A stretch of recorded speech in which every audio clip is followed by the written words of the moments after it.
Hope everyone is doing well over there. If you have a comment, you can post that. Let me see if we're going live. Come on, YouTube.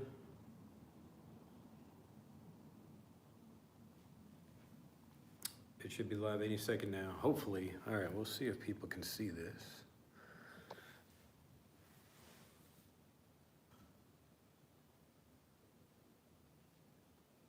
All right, I think we are live. I am Drew Badger, the founder of EnglishAnyone.com and the English Fluency Guide. Welcome to another live video here on YouTube. Today we're going to talk about how to rob a bank in English. I just thought this would be a funny topic to do. For a number of reasons, there'll actually be quite a few principles and things that I cover in this video. It should be an interesting one.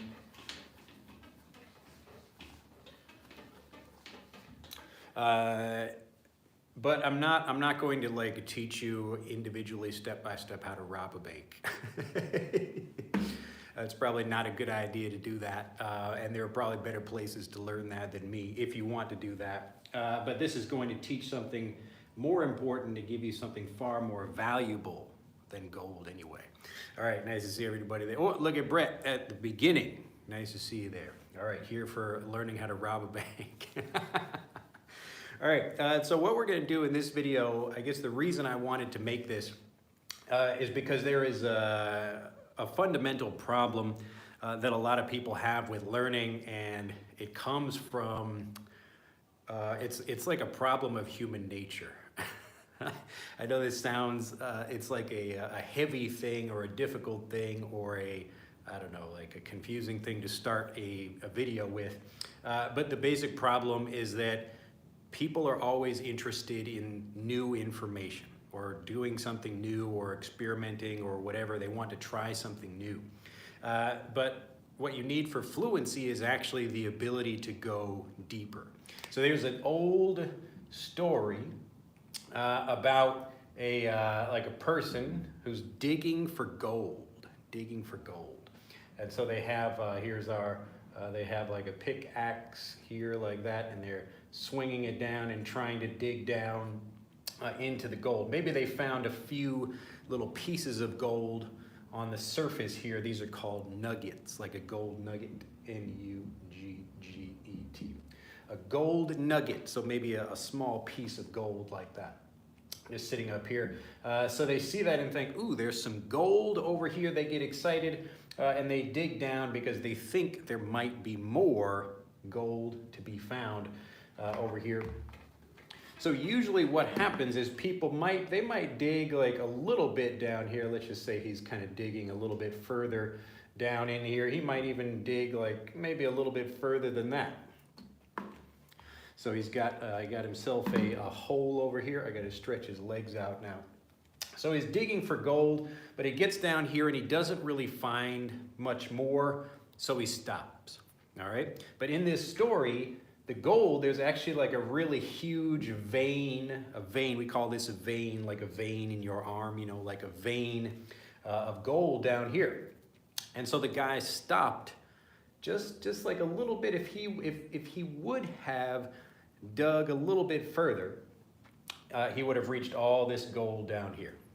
All right. So often what happens, this is not just for language learning, but just in life in general, people will try something new and then they will either get distracted or not find success like immediately with that thing, and then they will go somewhere else. Okay. So this guy is digging and then he says, okay, well, I guess there's no gold over here. I'm going to go dig in some other spot. And I dig in some other spot and something like that. Okay. So this problem happens with a lot of people, and the analogy here for language learners is that people will get lots of vocabulary. They might like learn a new word over here, a new word over here, but they don't really go deep enough to really get the benefit of all of the knowledge and the understanding that comes when you really understand something and remove any doubt that you have about that. So if you just learn a new word, you hear it a little bit, maybe you're understanding it slightly, but you still don't feel very confident about using it in conversations. until you get to this point down here, you're not going to feel really very fluent.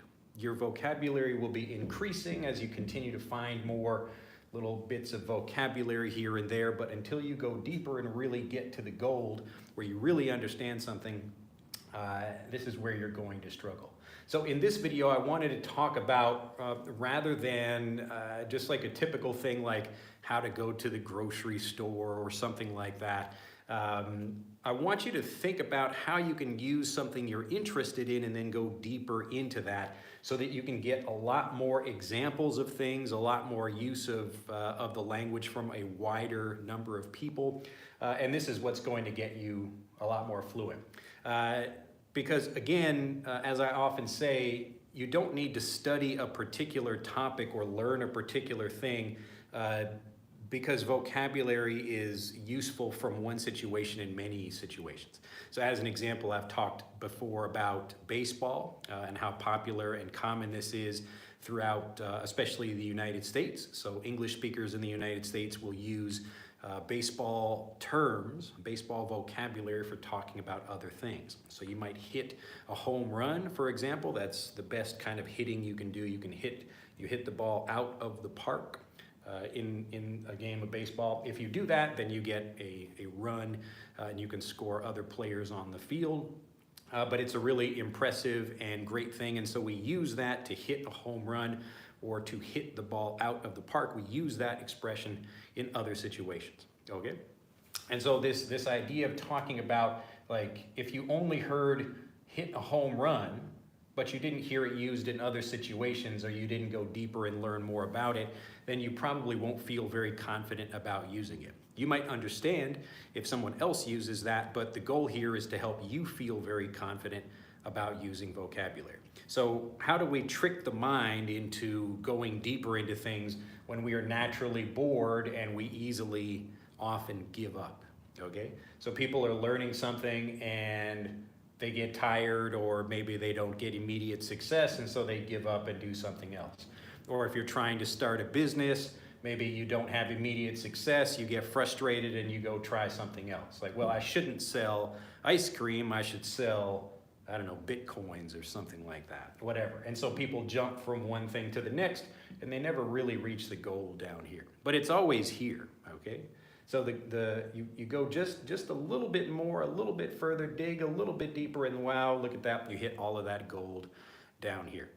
All right, so again, I'm using just this idea of robbing a bank to explain to people about how we can learn something that you might be interested in. Now, maybe you don't care about robbing a bank, so some people, maybe they're coming here just because they know who I am, or maybe some people are actually interested in robbing a bank. I don't know.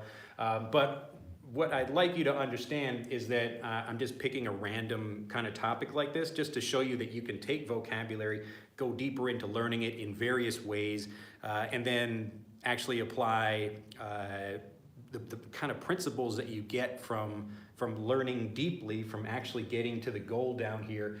And you can become fluent in learning how to rob a bank, just like you can become fluent learning how to, I don't know, make shoes or go to the grocery store or anything else you might be interested in, okay? So if you don't care about a lesson about going to the grocery store, even if you have to go to a grocery store every day, you know, that might be something very common in your life, and it might be important for you to learn that, but maybe you don't care about a lesson, or you don't want to like sit and watch videos about that. Think about the things you are interested in, okay?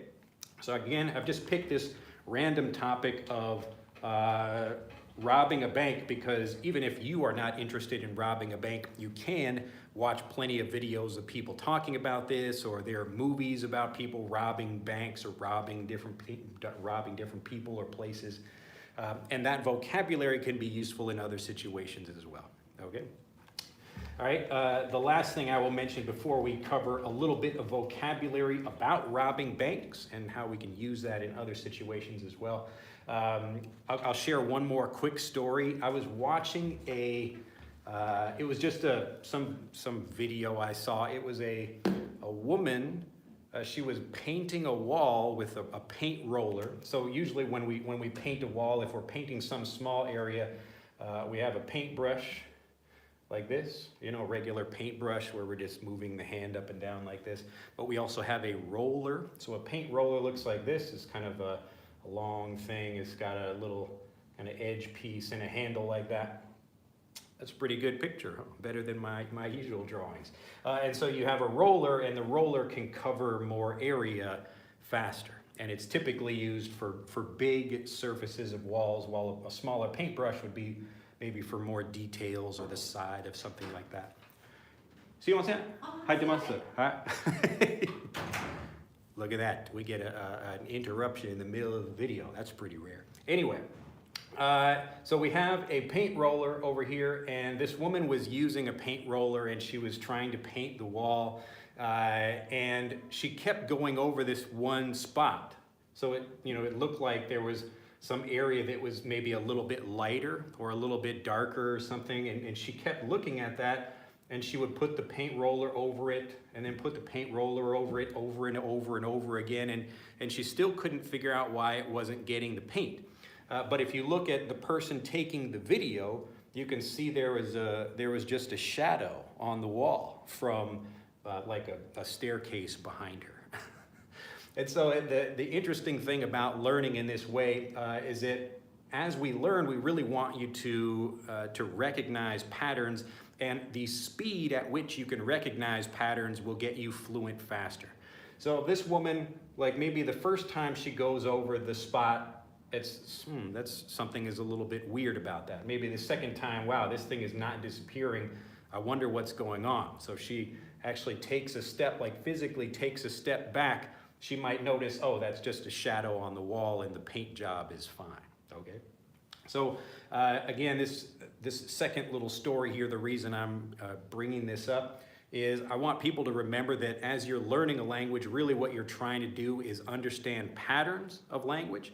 So you recognize when people say things, so that way you can apply that in different situations, just like the home run example I gave before. So we're looking for patterns. Wow, someone did something successful in the baseball game, they hit a home run. Now we can take that vocabulary and use it elsewhere. So we recognize the patterns of things. Oh, you hit a home run in like the dating world. You found a really good partner for yourself, or you hit a home run at work where you were working on a presentation and it did very well and you got a promotion or something. You hit a home run, okay? So it doesn't matter if you don't care about baseball, that's fine, but you should care about whatever you're naturally interested in, and you focus on that thing. And then you can learn more vocabulary by going deeper into that topic by focusing on it more. Not just getting one lesson, but getting lots of varied, lesson information about that. So my microphone is, let me see if I can turn the gain up just a little bit. Let me know if that's better for people. You can also turn your own volume up. Hopefully this is not too loud for people. All right, but hopefully everybody understands this basic idea. We really want to understand patterns, and this will also help us understand exceptions. So when little kids are learning the language, so native English speakers, they start learning a pattern like walk, and they learn walked. Oh, look at that. If we want to make the past, then we put ed on the end of it, okay? And so we learn like play, let's see, play, and then played. Oh, that's interesting, look at that. So as soon as they get a few examples of this, they think it applies to every verb. So that's understandable, they're learning a pattern, so they learn the patterns, but then they also learn the exceptions. And as you learn more patterns and more exceptions, like go.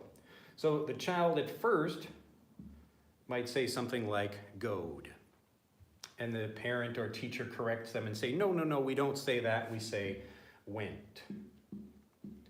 And so the child learns, okay, there's an exception to this rule. Often we have this, but not always.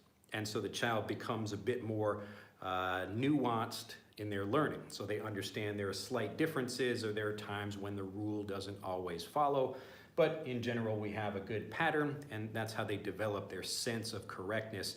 It just allows them to speak without thinking or translating, because they understand the patterns and they understand the exceptions.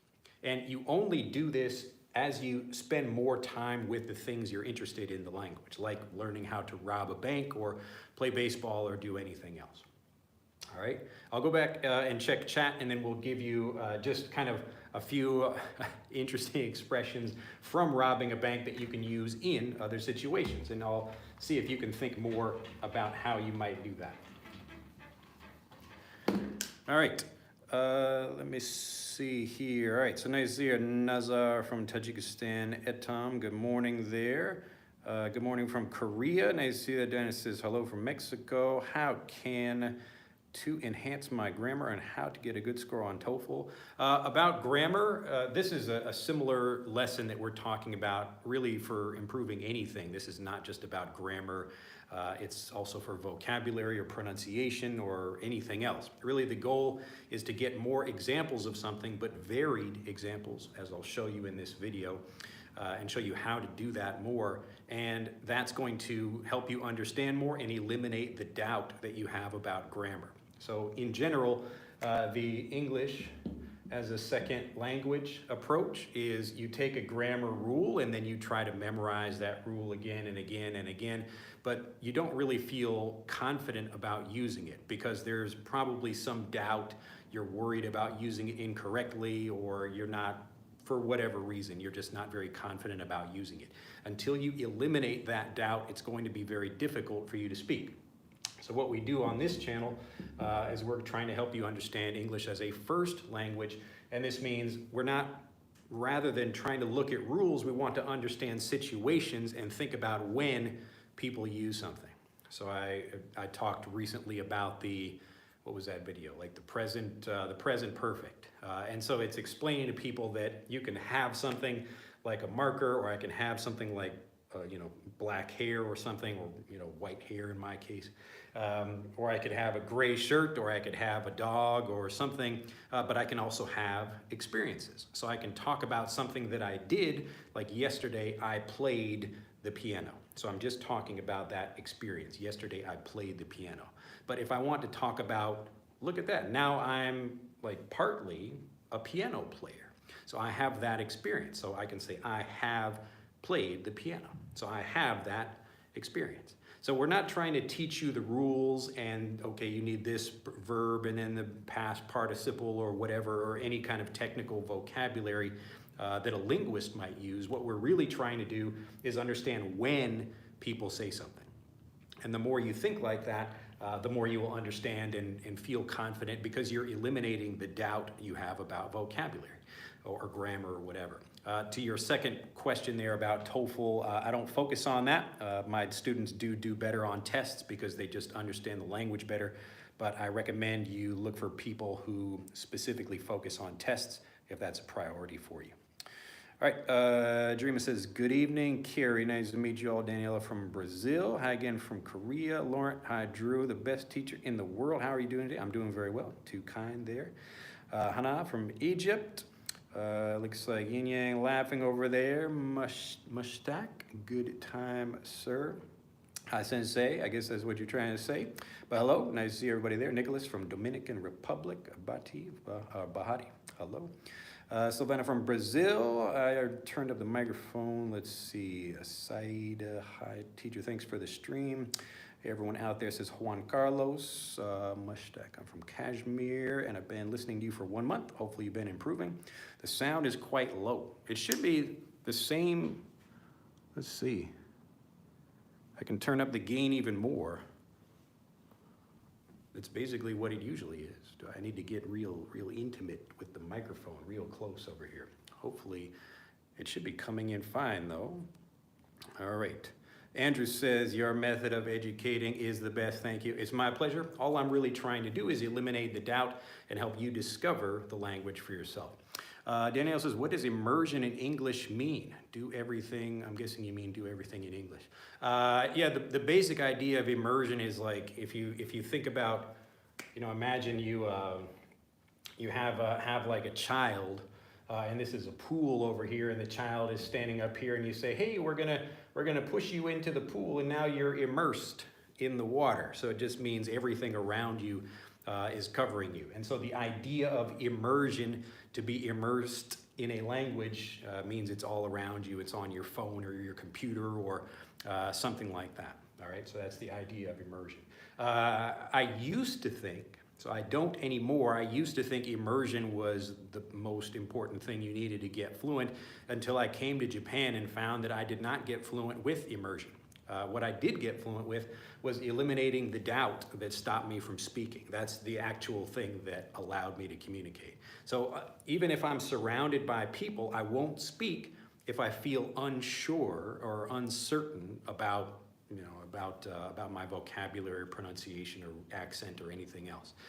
So this idea of immersion, it's helpful if you've got lots of examples of the language, but if they don't really help you eliminate the doubt, then it's not very useful. So again, it's just like teaching a child to swim. You can actually teach a child to swim, or you can just throw the child in the pool and maybe they teach themselves, or maybe they drown. You get some of both. So you get a few people that maybe figure it out, but most people will just drown. All right, so I don't recommend this. I recommend actually helping people understand the language, and that's how they get fluent. All right, let's see. Zamundo says, good morning from Angola. Danielle, do everything in English 24/7? Yeah, that's basically the idea. If you can't be in a physical environment where English speakers are, but remember, even lots of people from various countries live in the United States, and they just speak their native language. So they spend time with people who are like them, and they speak their native language, and just because they're in the United States, it doesn't mean they're being immersed in the language. So again, the point is to get lots of good examples that help you understand the language and eliminate the doubt. All right, so let's cover some interesting phrases from robbing a bank that can also be used in other situations. I've just picked some random phrases. There are lots more if you watch movies about things like this. I'm not really a big bank robbing movie kind of guy. There are some okay movies like that, but it's not really my thing. But if you enjoy that, or if there is something you enjoy, you should go with that and get more information about that thing in English. That's the basic idea. All right, let's see, what did I have here? Okay, so we're going to cover just a few of these expressions here.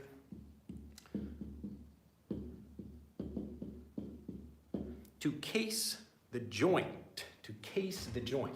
All right, so to case the joint, if you don't know what this is, to case something means you're kind of exploring it, you're looking at it, you're trying to understand how it works.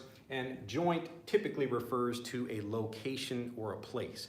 So if you think about a criminal, I'm gonna draw kind of like a bad guy. Here's this is let's put some sunglasses on him, and he's like reading a newspaper over here, and he's kind of looking like this, but he's also trying to watch the employees at the bank to figure out what they do. So maybe that he's at a bank right now, he's sitting there on a bench, and he's reading his newspaper, but really he's looking at where the people in the bank are walking around, or what time they start their shifts, or something like that. He is casing the joint. He's trying to figure out what's going on so that maybe it's basically getting intelligence about something. All right, so he's trying to learn more about something, and look at that, he's casing the joint, trying to learn more so that he can plan his robbery. All right, and this could be for anything, like casing the joint, like you're not necessarily talking about only banks here. So even in stealing something, these are typically called like a heist. So a heist movie, to heist something, you're stealing it. So a heist movie, like a group of criminals is trying to steal something, like in the Ocean's 11 or 12 or 13, or people try to steal a car or something like that. These are called heist movies. So you can case the joint for this situation, but you can also case the joint. Maybe you're walking around at a new business and you're thinking about working there. And someone is asking you like, oh, what are you doing? You're just walking around our business, like looking at stuff. And I said, oh, I'm casing the joint because I'm thinking about working here. So I'm making a joke, like I'm going to rob them or something like that. But I'm just saying, oh, I'm trying to learn more about your organization or your place or your building or something like that. So to case the joint, I'm casing the joint. All right. So again, this is a basic thing that you will hear most frequently for criminal stuff. So criminals are looking around, you know, schools or a business or something like that, trying to figure out how to plan a way they would steal something. They're just getting more information and they're casing the joint. But you could see how you would apply this in other situations where, again, we're just trying to get information about something. So if I'm, and typically we would use this in like a joking way, because casing the joint usually implies that you're trying to get more information so you can steal something. But again, you can use it like, oh, I'm just casing the joint over here. So if like, if you're looking at the menu at a pizza restaurant or something, and someone says like, oh, can I take your order? And I joke, I say, no, I'm just casing the joint, you know, as a just being kind of silly. They might not even laugh at that joke, but the point is, I'm making a joke about, yes, I'm here kind of looking around to see if I can rob the place, you know, instead of me being there to order some pizza. All right, just as an example. So this is, again, a very common thing, but you can see how this is a kind of more casual, more slang use of the vocabulary, because we can have something like case, like a briefcase, but joint is, you know, like my elbow joint, this is a joint also. But we use that vocabulary for talking about a location. All right. All right, number 2. See what we have here. So as we move, like our criminals they begin with the planning stage. They're trying to think about how exactly they will rob their bank or whatever. All right, and so number 2, we have like to pull off a heist. To pull off a heist. All right, so this is a very common phrasal verb here. To pull something off means to do that thing successfully. To pull off a heist, to pull off a heist. All right, so anytime here's that word heist again. So heist meaning we're able to steal something, but the more important part of this expression is right here, to pull it off. All right, so we begin by planning something. We're casing the joint. We're trying to figure out what's going on, where we can get in or steal something, some money or jewels or art from the art museum. But then if we're able to do that thing successfully, we pulled it off. We pulled it off. All right. Now, this expression, again, this very common phrasal verb is used in many different situations when you're trying to do something successfully, and you do. So you actually do that thing, especially if it's a bit more difficult. So if let's say I'm trying to learn a new language in 5 minutes and then give a speech in that language. So that would be a pretty difficult thing to do. But if I do it successfully, I pulled it off. Look at that. Or if I'm asking someone else if they did something successfully, like, oh, did you pull it off? Did you pull it off? Okay. Or I pulled off something. So I pulled off a trick I was trying to do on my bike. I pulled off some like special thing I was trying to do. So remember that phrasal verbs can have different uses, and this meaning of pulling something off, like I can even like pull the cap off of this marker here. So that's a basic usage of something like that. But here we're talking about just doing something successfully, and to remember it that way, you can just think, imagine like a cap on a marker or something that's really tight on here, and you managed to pull it off, okay? So I was able to do that thing successfully, so to pull off something. So anytime you do something successfully, especially if it's very difficult or people didn't think you would be able to do it, you pulled it off, okay? As I go through these, let me know if you have any questions, but this should be pretty simple over here. I'm just trying to go through the basic kind of steps about these things as someone might be trying to pull off a heist, stealing something from a bank.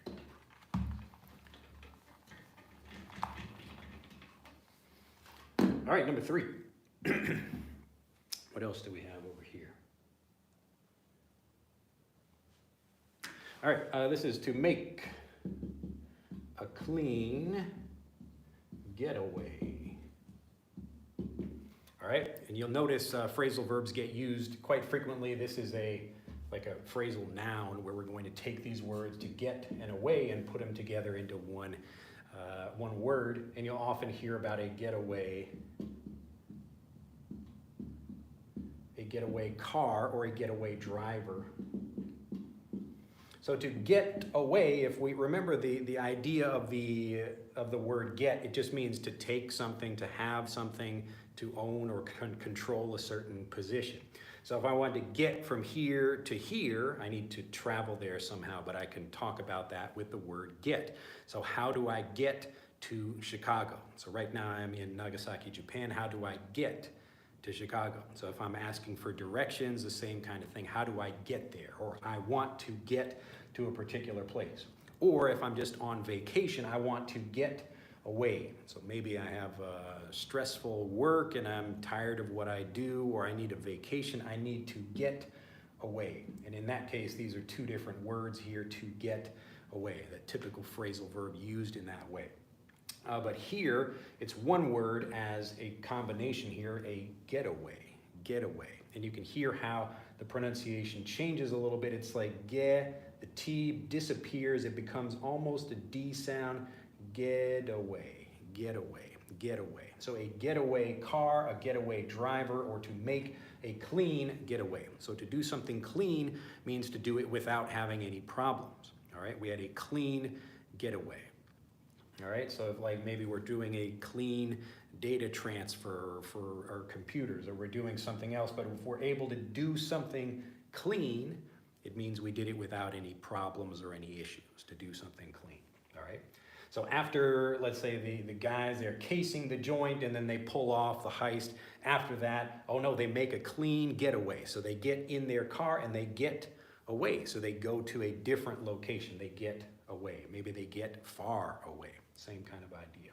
So to make a clean getaway. All right. Hopefully this makes sense. So it's a pretty simple idea, but you can see already how even something very simple to pull off a heist or to get away would be very useful to know, because you can use these phrasal verbs in many situations. Okay. So you can think about any time like a person does something and they are not caught, they got away with that thing. All right. So we have the physical use of being in one place and then we move someplace else. So I'm getting away. I need to take a vacation. I need to get away for a while. So maybe I take a vacation. I go to a different place. I'm getting away. So I'm getting away from my situation here, getting away from work or stress or family or something like that, to get away. Like I'm taking this new position. Right now I'm here, but I'm going to this new position over here. All right. So we're getting away for a while, but anytime you do something, like if I could steal a cookie, or, and this isn't even for like really bad things where you would get in trouble. Let's say I fell down, and people are like, oh no, he fell down, and I said, no, I'm trying to just do some push-ups over here. So I pretend I'm walking and I fall over, and then and people are like, oh no, they're kind of laughing at me because I fell down, and I say, no, I meant to do that. I'm just doing some push-ups, and they believe me. Then I got away with it. I'm kind of tricking them. I was able to do that thing. So this is not just about robbing banks or stealing things. It's any time you're able to kind of do something and you maybe trick some other person into believing you somehow. Okay, so you got away with that thing. All right, there are more, and again, I'm not trying to cover every use of these things. This is just the idea of where we're taking something and showing you we can focus on a topic and learn some vocabulary from that thing that is also applicable in other situations. So this is trying to understand the patterns about the language. Okay, hopefully that makes sense. Let me check chat before we continue. Okay, let's see, we have some questions over here. Saludos desde Mexico, says Rodrigo. Bridget says, hello teacher. from the UK, watching from the Philippines. Mundo again, is definition important for us to learn new words like a native? A definition is less important. Hopefully I'm making that particular lesson clear with these examples over here. Remember in the English, if you're learning English as a second language, the English as a second language approach, you basically have two options. You start with a translation of a word, and the other option is you get a definition of a word. But both of these things, so you have a translation, and then here's the word in English, or I'm getting a definition. It could even be a definition, but here's the word in English over here. The problem is you have only a single connection between this thing and that thing, and so it's much easier to forget the vocabulary that way. When you're learning English as a second language, though, or as a first language, excuse me, that's what we do on this channel, or what I do in my programs. The point is to really help people understand the vocabulary very well, and typically you do this by, here's the vocabulary, you're going to approach that thing from different angles, all right, just like we're talking about here. So we have a target thing like pull off. Now, if I just give you a definition of that, then it's like, okay, you know, pull off something. Like I have some tape on my arm, I'm going to pull that thing off. If you only learn that, then you might be very surprised and confused when you hear something like pull off a heist, because wait a minute, nobody just like pulled something like that. So you would be confused about that. So the way natives learn things is they hear something like pull off, and they hear how it's used in one situation. And then they might get some more examples of that same kind of usage in various situations. And each time they hear a new one, they feel more certain and more confident, and that's what lets them speak, okay? So if I just get a definition or I just get a translation, it's not going to be very memorable, and I probably won't really understand that thing very well. But if I'm getting lots of different uses of it, so here's the pull off definition, it's kind of an understanding of that, where look, I take something and pull and remove it. I'm pulling something off something else, okay? So I have pull off here, but I also have like pull off a heist, which is a different usage. It's slightly related, but it's a different usage of that thing. And so as you get these different usages, you start to develop a strong understanding of the core meaning of a phrasal verb or other vocabulary or grammar, and that's what really makes you feel confident, and that's what lets you speak.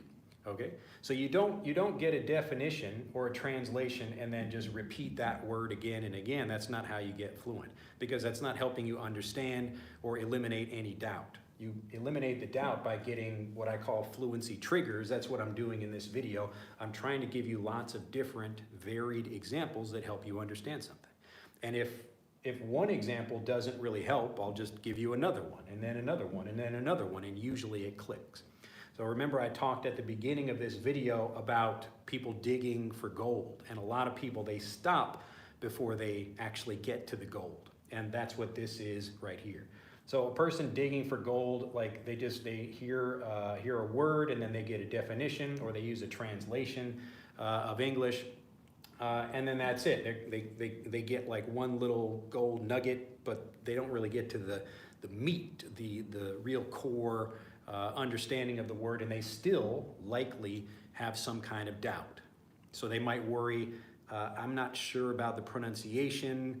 Is this the right usage? Can I use this word in this way? Can I take this phrasal verb and split it into different pieces, or does it have to be together? These are all questions that if you answer them, they allow you to speak more fluently, because the whole idea is fluency comes when you eliminate doubt, okay? So yes, definitions can be helpful, but rather than a teacher just telling you something, it's much easier if you get stories and other examples like these varied examples here that help you understand it like a native. That's the whole point. So that's why we call it learning English as a first language, because you're understanding it the same way a native would, rather than understanding it, you know, through a translation or just a definition. Okay, so if you want to communicate fluently, you have to basically build this network by getting lots of examples, and that's what eliminates the doubt that stops you from speaking. All right, that's a long, long response to that question, but this comes up in every video, because generally people have this same problem. Now, most people think that like learning a language is boring and frustrating because they're basically getting a translation and then just trying to repeat something again and again. And of course that would be frustrating. People want new stuff. They want new information all the time and they don't want to review. So you have to combine these two things into naturally varied review, which is where you're learning about a topic and then you get more examples in different ways. So you don't just repeat the same thing. Repetition doesn't help you learn anymore. But if you understand better by getting lots of different examples, that's when you actually start speaking. All right, let's see if we have, where did I stop over here? Okay, Daniel, I'm moving to Chicago next month along with my daughters. What can we do there to become fluent? Well, find something you're interested in and go deep into that thing. So that's what we're doing in this video. Just a quick example of it. Louis Lowe from Haiti. I love your job. Glad to hear it. Alondra says, hi, thank you for the videos. They have helped me a lot. Glad to hear it.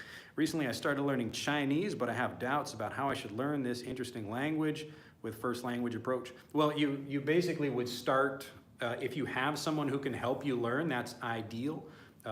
It's really difficult, like even me learning Japanese by myself. I don't really have a teacher. And people think that because I have a Japanese wife, that's like a benefit to me. It's not really a benefit. I can't ask her questions and have her answer those because she's either too busy or tired or just, I'm like, what does this word mean?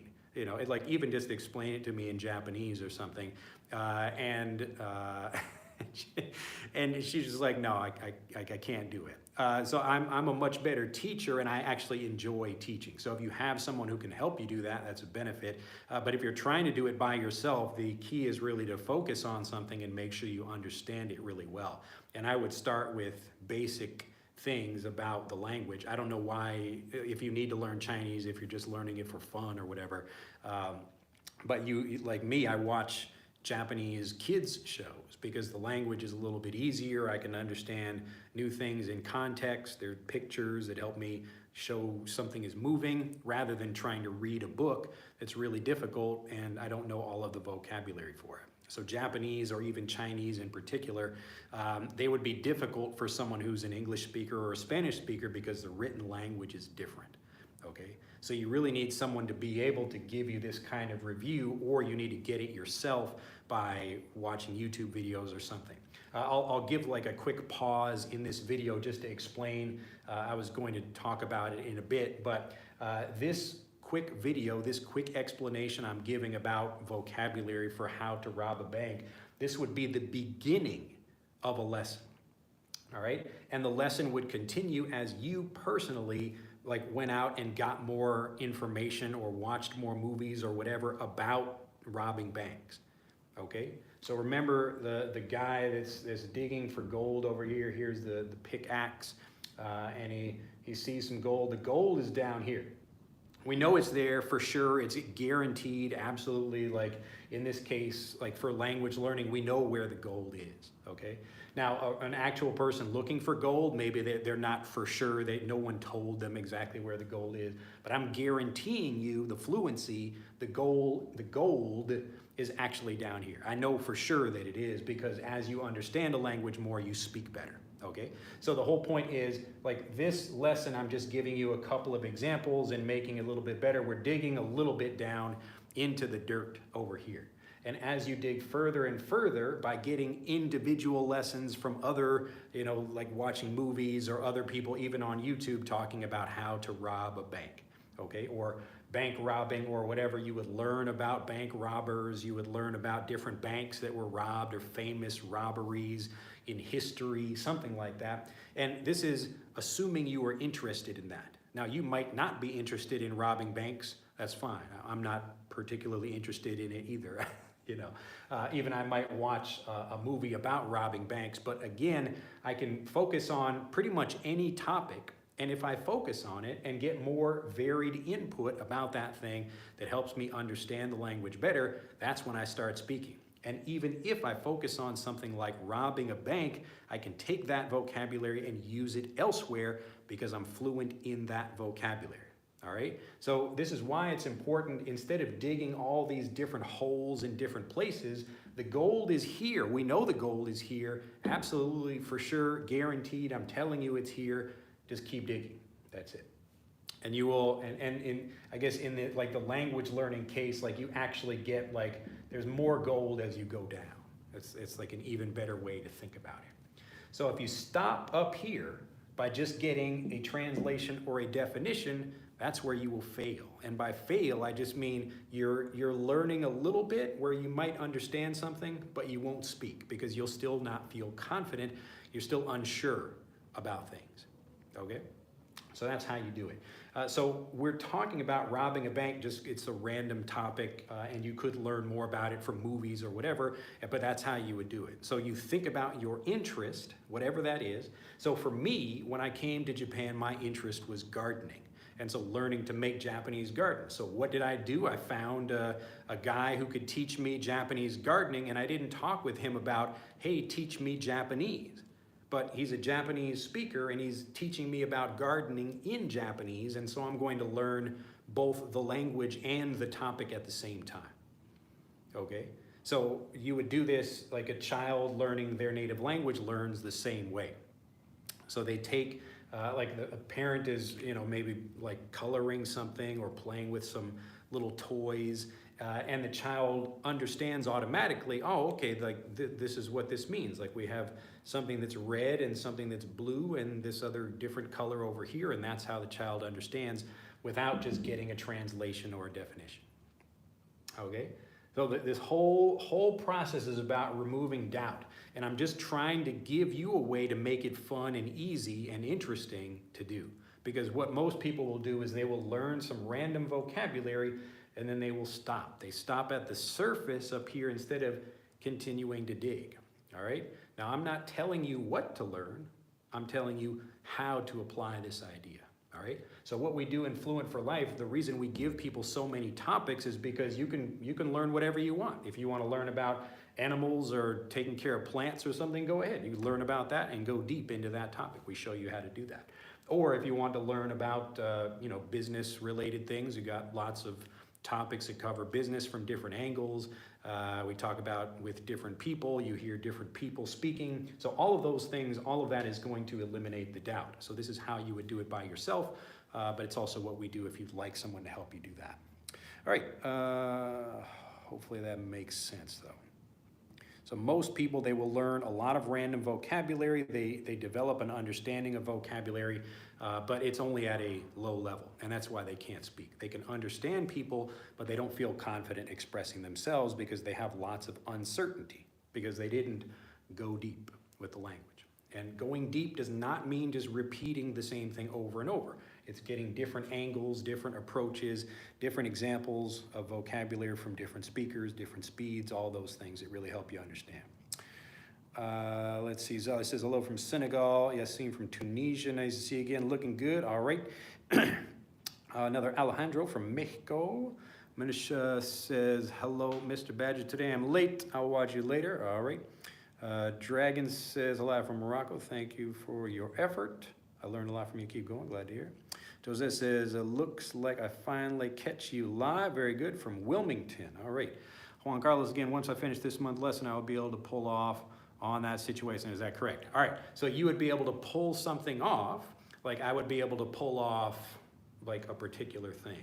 So I would, like, let's say I'm learning about how to raise chickens. So I would be able to pull off raising chickens, or I would be able to pull off, talking about raising chickens or something like that. Now you don't need to like take a phrasal verb and try to force it into a situation, but as you get more examples of it, you will feel more confident. So if you check in the visual guide to phrasal verbs in your account, you will see lots of these different examples about how phrasal verbs work, and they're very, very, very common, very important to learn, and that's why we have a whole program that's dedicated to that right in Fluent for Life. But again, as you get more examples, you will feel more confident and you will know how to check that. Because again, we're talking about understanding the patterns of language. So as you get more examples, you hear, oh, it's interesting. People can use the language in this way, or this specific group of words or whatever in this phrase. So very good. Keep practicing, and you will feel your improvement because you will notice yourself feeling less doubt. Let's see. I think, did I skip a bunch of those? Let's see here. Okay, here we are. Mundo, great lesson, Drew. Really appreciate it. Glad to hear it. Danielle says, fool question. Maybe you didn't mean that. What's more important to reach fluency, phrasal verbs or idioms? Because I wanted to focus on one. Definitely phrasal verbs. Idioms are less frequently used, and phrasal verbs the reason I made a whole program about phrasal verbs is because there's so many benefits to learning them. And if you know a few basic words, like look at this, we've got pull and off, and we've got, what else did we have here? Maybe I erased it. Like we had get and away. Those are very basic things that a child would learn, but you learn how to apply them and put them together in different ways. It's like Legos or something, like little building blocks. And when you combine them the right way, you can make lots of different vocabulary. But idioms are actually quite specific. And so we might learn an idiom, and that idiom is a specific phrase or expression that would be used in a particular situation. Like you could, as an example, like hitting a home run or something, I gave that before. That's a phrase where you're learning something and you could use that in other situations, but it's that specific phrase, to hit a home run. You have to remember it as it is, and it's less useful because it's less commonly used, all right? So it is like a very good phrase to know, but if you're only going to focus on one thing, and that's exactly what I tell students to learn, you focus on phrasal verbs. You will get fluent much faster that way, and you will learn a lot more vocabulary because you're basically multiplying your vocabulary without needing to learn a whole bunch of words. Pretty cool. Mustex says, sir, how to say like a native, come on and sit in my car? There you go, that's how you would say it. That sounds a little bit tricky though. I would be careful with that. Alejandro says, what is your approach for pulling off learning Japanese? Again, you would say like pulling off learning Japanese, but here you can just say, what is your approach for learning Japanese? Or I'm trying to think of a more natural, simpler way of saying that. You could say like, how did you pull off learning Japanese? Like it's typically something like you pull off, just like I've given the examples here. It's usually something you use after something has already been done successfully. So if I ask someone before they do something, if I say, how would you pull off doing something, it sounds a little bit odd because it kind of means that I'm guaranteeing or saying for sure that they will do something. So if I say, I'd like to pull off something, like I'd like to pull off a bank heist, or I'd like to pull off something else, like it's a little more natural to use it that way. But if you're just talking about learning some skill, then it's not really like a thing that you pull off in that way if you're talking about it beforehand. So you can just say, how would you get fluent in something? So for me, as I'm learning Japanese, this is what I do. So I like, this video is talking about a broader topic of robbing banks, but you can also focus that on learning individual words or grammar points or something like that. So for me, I have maybe a grammar point like the difference between like made and like made ni. So if I'm learning that, it took me a while. Like I can try to think about it logically and get an explanation. It's like, oh, this means like until, and this is by. And I can try to explain it to myself logically, but none of that really, okay? So I recognize when I can use one and when I can use the other. And that's developing that sense. It comes from getting all these different examples down here rather than just trying to get a definition of something like that, okay? So remember, the ESL approach, everything is at a surface level, okay? So yes, this latest, she pulled off a flawless piece on the piano, yeah. So again, she pulled off a flawless piece. Remember that pull off, it implies that it was probably a difficult thing. Maybe people thought she couldn't do it, okay? So if you're like a skilled person that's really good, like a skilled surgeon didn't pull off a surgery, like he just did that and it was easy, and probably he's done that many, many times. But if he pulled off a really difficult surgery that people didn't think he would do, that's when you would use pull off, okay? So you notice as I'm continuing to give more examples, like this is how the education process works. So it's how you're eliminating doubt by, well, like, what about this situation, or what about that one? So your brain is trying to eliminate the doubt from situations. Well, how about we use it this way? And if you're trying to learn by yourself, that's how you would do it. You would ask yourself these questions and look for examples like that. But if you have someone who's actually there, or you have a program that lays all this out for you, then that's how you would do it. All right, so lots of good examples though. All right, I would say none of them. Fluency does not have to do with learning idioms or phrasal verbs. Well, again, like if you're trying to get fluent and you want to focus on some sort of vocabulary, I would recommend phrasal verbs rather than idioms.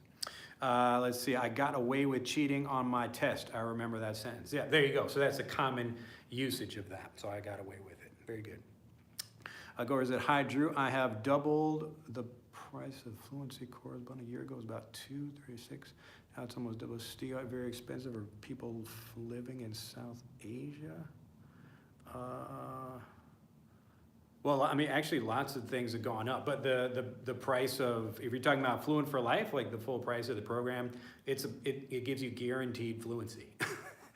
So like for people, we have people all over the world who join the program, and it's really for people who it's worth it for them to be confident speakers. So if, like, let's say I want to come to Japan, I don't really know Japanese, I have two options. I can try to learn the traditional way, like in this it would be Japanese as a second language, and I can struggle for a while, and that's what I did. So I actually spent a year trying to learn Japanese, and I failed to learn Japanese. I wasn't more confident in learning the language or speaking the language even after a year of learning until I started doing this. So learning Japanese as a first language, and that's when I became fluent.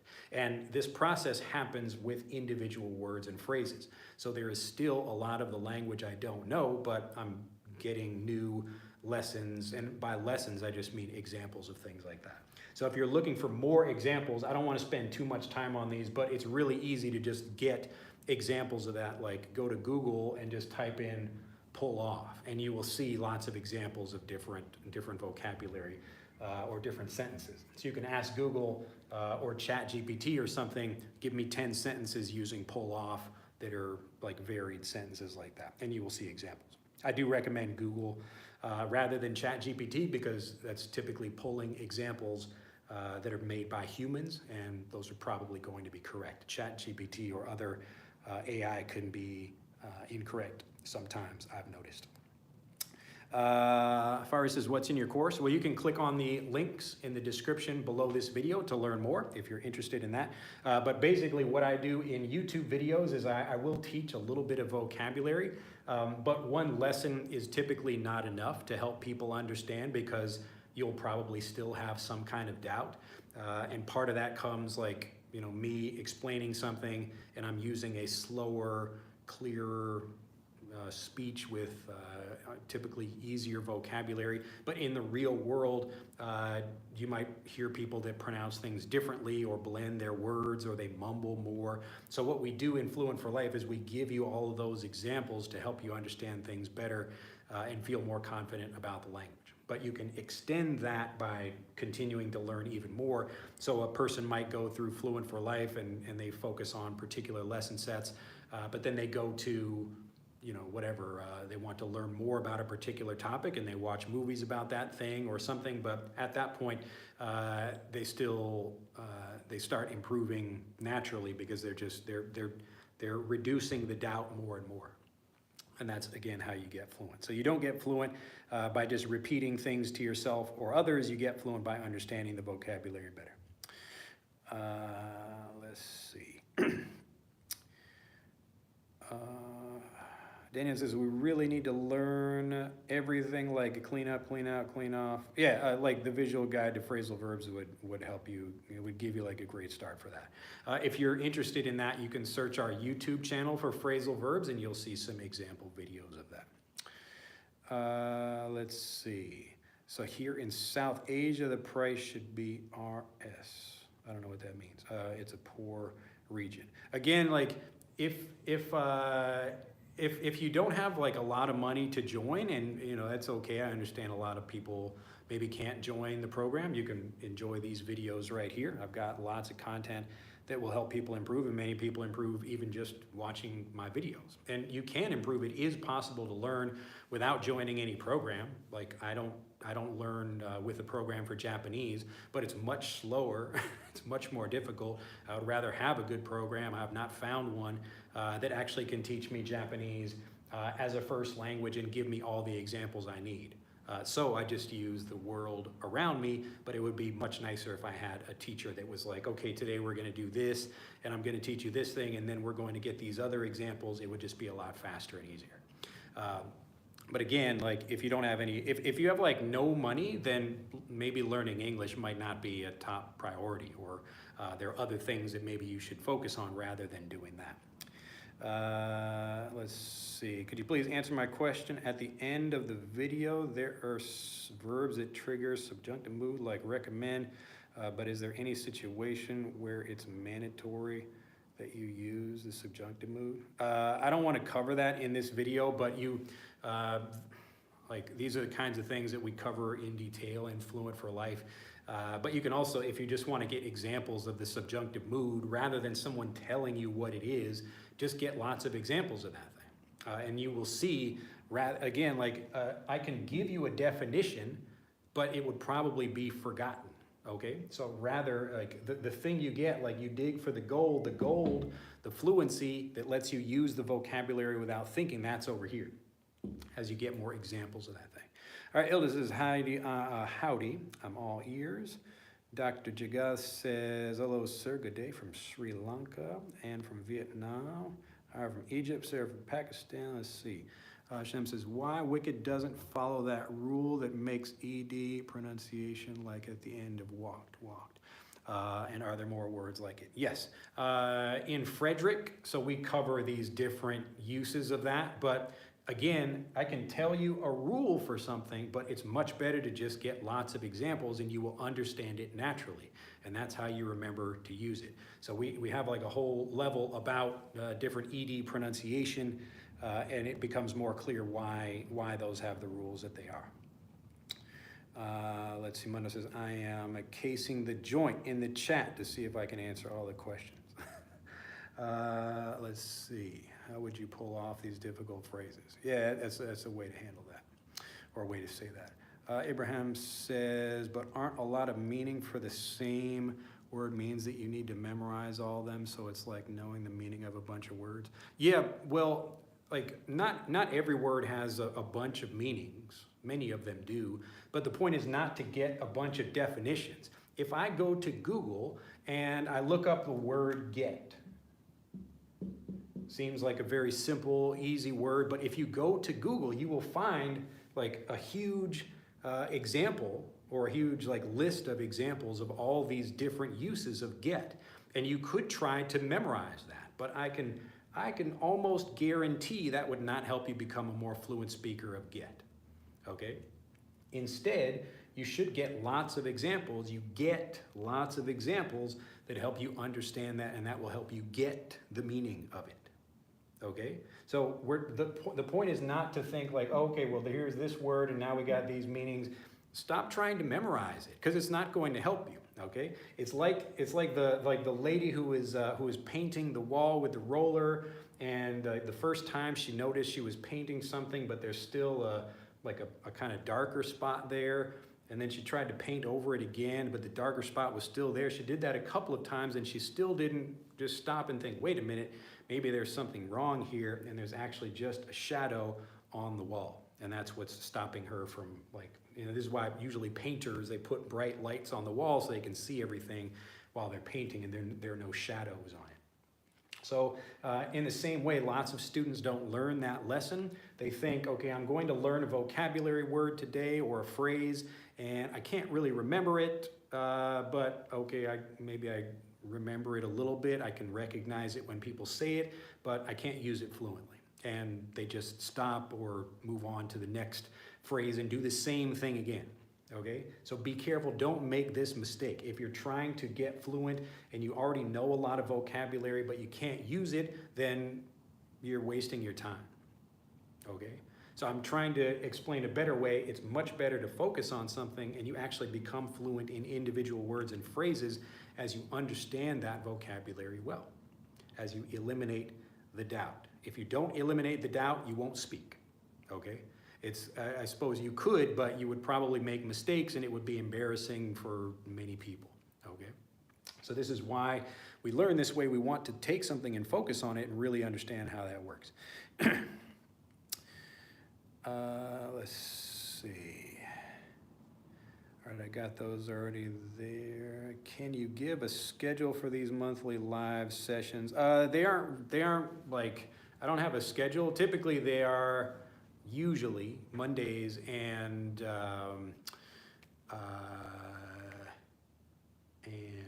Thursdays. So today is what day? Today is I don't know what day is today. I think today is Thursday. Isn't today? What day is today? Is today? I don't know.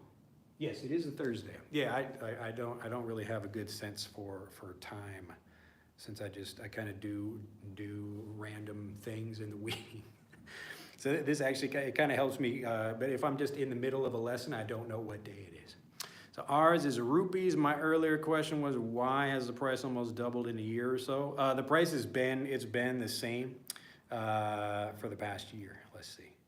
But again, like if you're talking about the price of the program and you're unable to join, like I understand, you know, there are some people who can't join the program. It's okay, you know, you can. That's why I still make all these videos. And it's interesting that, like, even though I have like premium programs and the people who join those programs, they support what I do. This content that you're watching on YouTube, it's completely free. There aren't any even advertisements before these videos. So I don't make like advertising revenue off of these. I think Google or YouTube forces me to put some ads on, like I have to have like an image ad or something like that, but you don't see any like pre-ad, like an ad before the video, anything like that. So no complaining.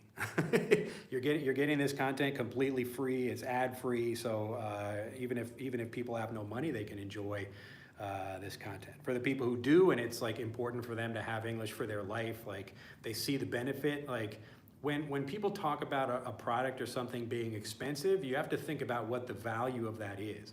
So if I'm working, if I'm, let's say, trying to work in a Japanese company and I could earn, I don't know, like an extra, I don't know, like $10,000 a year, and that's only just 1 year. If I could get a promotion or something and earn more by becoming a fluent speaker of Japanese, then it's worth a lot of money to me to be fluent. And that means I would be willing to pay a lot of money to become fluent. Because if I'm fluent in Japanese, then I can not only enjoy this job, but maybe other jobs. And this is for the rest of my life. So being a good speaker of the language you need to speak it's basically the most important skill you could have. So if you need to speak English for your life, then like, I mean, the program, like the price of the program is actually really cheap for what it is. And the fact that we guarantee fluency. So you can join lots of programs and they will teach you, give you lots of translations, give you lots of definitions, but they won't give you fluency, okay? So anybody that's unable to join, I understand, like even, you know, I could make the price of the program $1 and there would be still people not able to join for whatever reason. Dennis says, teacher, I've been using the app Android for a long time, flashcards. I'm not sure if it's useful. What do you think? Should I use another method to memorize words? Oh, you're using like flashcards or whatever? Yeah, I wouldn't use flashcards. Are useful for review after you already know something pretty well, but they're not really good for actually learning the information because they don't teach you anything new. So as an example, me, I can give you, I'll give you an example.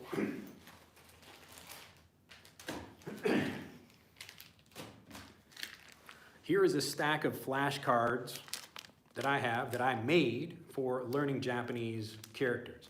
And so just to show you that like I actually do use flashcards, but I use them differently than what most people do. And in my case, like I don't, also like you'll see like my flashcards are quite funny. My handwriting is also really tiny. So here's an example of just learning like a Japanese character. And I'm actually using English to help me do this. And the reason I'm using English is because when you're writing something, you have time to think. But I typically don't use English, like I'm not trying to learn Japanese through English. But what I'm doing with those flashcards is spending more time trying to think of a good story to help me remember it. And then I write it down on the flashcard. And then I check that flashcard later and see if I remember what that thing is.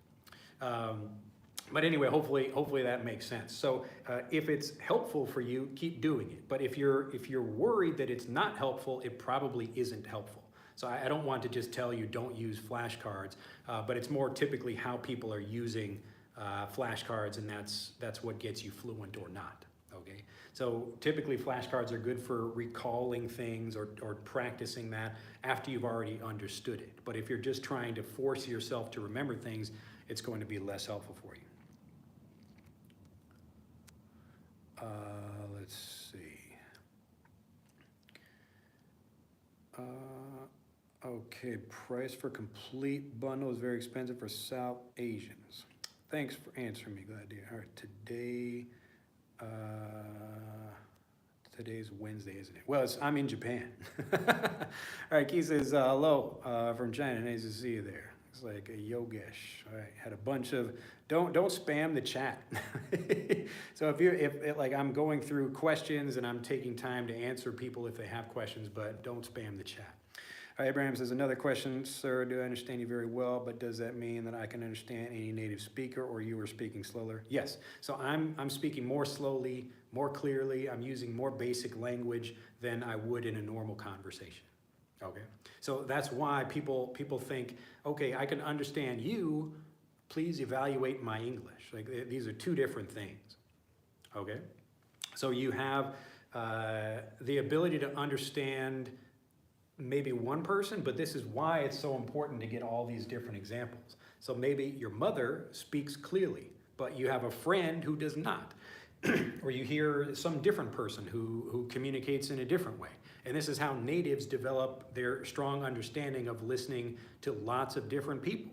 Natives get lots and lots and lots of varied input, okay? I call this naturally varied review. It's how you're actually able to understand things by getting these different examples from people. So if you only listen to one clear teacher or even a few teachers, like if you're watching lots of videos on YouTube about learning English and you're not feeling more fluent, it's because the real world speaks differently and you actually need to prepare yourself for that world rather than just learning things in English here on YouTube, okay?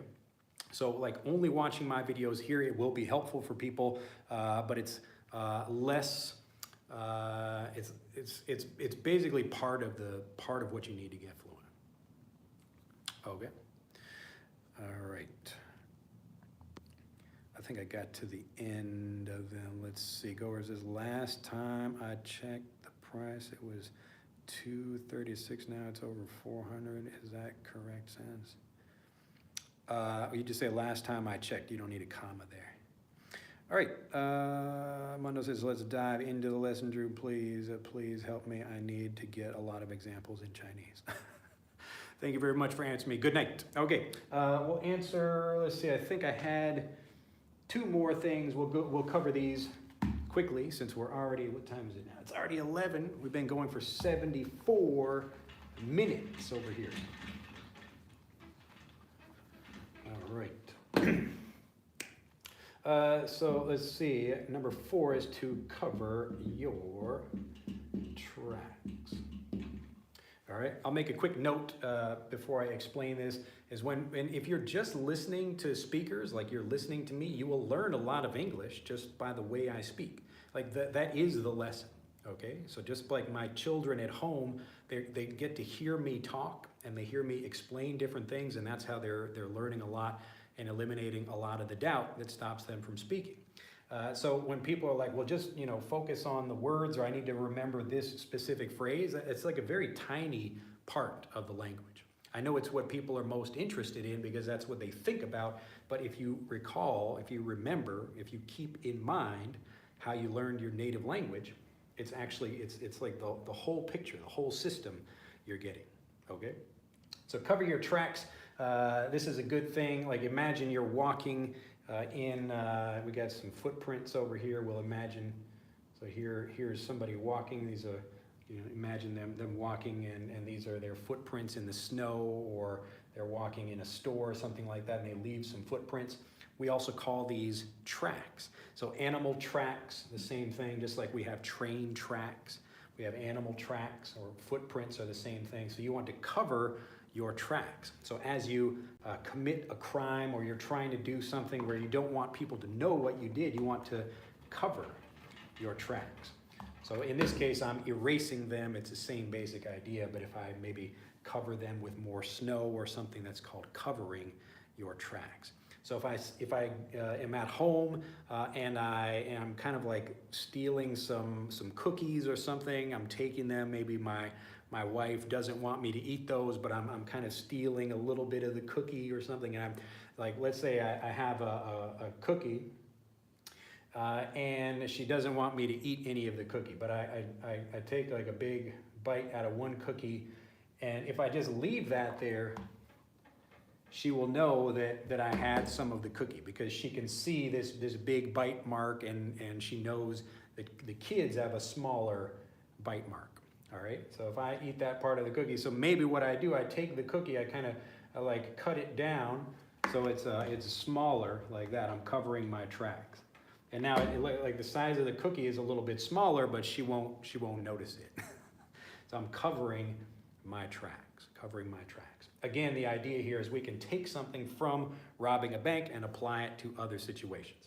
So if I make a mistake, or I steal something, or I'm doing something and I don't want people to know about it, I want to cover my tracks. So if I visit like some websites or something and I don't want people to know it, I delete my history. I'm covering my tracks. All right. I'll tell a quick, like in America, we have these things called like blonde jokes. So like the idea is that like blondes, like blonde hair, and this is it's like a kind of like style of joke or whatever.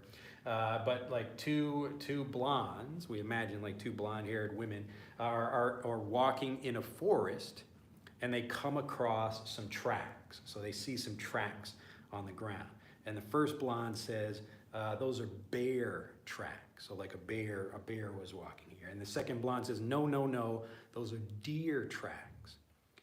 And so they start arguing until they get hit by a train. That's we call that a dumb blonde joke, but it helps you understand it's a different kind of meaning for the word of tracks. Okay, so as I explained before, you can have animal tracks, or people, or train tracks, something like that. All right, and the last one, what was the last one? Number 5, to cut a deal. You will hear this a lot, especially in crime TV shows or lawyer shows. To cut a deal typically means you're giving something up. You don't really like, maybe let's say the robbers, they actually don't get away with it. They are caught by the police, and so they cut a deal with the police. The police say, you could go to jail for 10 years, but we will cut that sentence down to only, 1 year, if you tell us who you are working for. And so they cut a deal. They say, okay, like give us less prison time. We will tell you who we are working for. All right, so there's actually like a bigger crime boss or something like that. So to cut a deal typically means you're not in an advantageous position. You don't, there's some reason why you would not be able to do something And so you have to accept less in a way. So you cut a deal. You cut a deal.